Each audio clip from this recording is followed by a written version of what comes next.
വേറെ ചോദിക്കട്ടെ അജിംസെ, നിങ്ങൾ ഇതില് ഞാൻ കാര്യം പിന്നെ ഞാൻ നടന്ന ചർച്ചയിൽ ഞാൻ കണ്ടു, ഇതിൽ ഒരു നിരീക്ഷകൻ എന്ന് പറയുന്ന ഒരാൾ വരുന്നുണ്ട്. ഇത് രാഷ്ട്രീയ ചർച്ചയല്ലേ? ഇതൊരു അസംബ്ലി തെരഞ്ഞെടുപ്പുമായി ബന്ധപ്പെട്ട രാഷ്ട്രീയ ചർച്ചയല്ലേ? ഒന്നുകിൽ ഇടത് നിൽക്കണം, അല്ലെങ്കിൽ വലത് നിൽക്കണം, അല്ലെങ്കിൽ ഞങ്ങളെ പോലെയുള്ള പാർട്ടിയുമായിട്ട് നടത്തുന്ന വടം വലിയ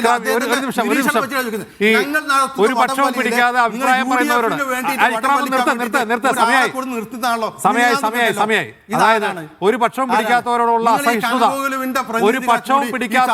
അസഹിഷ്ണുത ഇത് കേരളീയ പൊതുസമൂഹം എനിക്ക് പറയണ്ടേ? ശരി, ഒരു പക്ഷവും പിടിക്കാത്തവരുള്ള അസഹിഷ്ണുത ഇതുവരെ പ്രകടിപ്പിച്ചത് CPM-കാരാണ്. അത് നിങ്ങളിലേക്ക് കൂടി ബാധിച്ചിട്ടുണ്ട്. പക്ഷം പിടിക്കാത്തവർക്കും ഇവിടെ വോയിസ് ഉണ്ട്. ആ വോയിസ് ഒക്കെ ഇവിടെ കേൾപ്പിക്കാൻ അതിനോട് അസഹിഷ്ണുത കാണിച്ചിട്ട് കാര്യമൊന്നുമില്ല.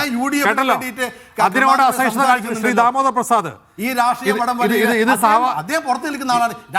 ശ്രീ ദാമോദർ പ്രസാദ്, ഇതൊരു സഹവാസത്തിന്റെ പ്രശ്നം കൂടിയാണ്. പോലെയുള്ള ഒരു രാഷ്ട്രീയമായിട്ട് മുന്നിൽ വരിക.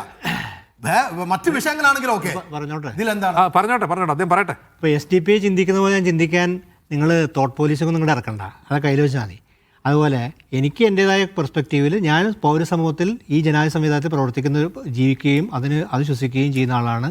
അതിൻ്റെ ഭാഗമായിട്ട് എനിക്ക് മനസ്സിലാക്കുന്ന കാര്യങ്ങളാണ് ഇതാക്കുക. നിങ്ങൾ നിലപാടെടുത്തോളൂ. ആ സ്ഥലത്ത് ഒരുപക്ഷെ നിങ്ങൾക്ക് അങ്ങനെ തോന്നുകയാണെങ്കിൽ ഞാൻ എതിർക്കാനും പോകില്ല. പക്ഷേ നമ്മൾ കാണുന്ന കാര്യമാണ് പറയുന്നത്. ആ നിലയിൽ മഞ്ചേശ്വരം നിങ്ങൾ കാണിച്ചത് ഒരു കളിയായിരുന്നു എന്നും ആ കളി എക്സ്പോസ് ചെയ്യപ്പെട്ടെന്നും ആ എക്സ്പോസ് ചെയ്യപ്പെട്ട് ദയനീയമായി എക്സ്പോസ് ചെയ്യപ്പെട്ടതിലേക്ക് നിങ്ങൾ മാറേണ്ടി വന്നത് യാഥാർത്ഥ്യം യാഥാർത്ഥ്യം ജനങ്ങളുടെ മുമ്പിലുണ്ട്.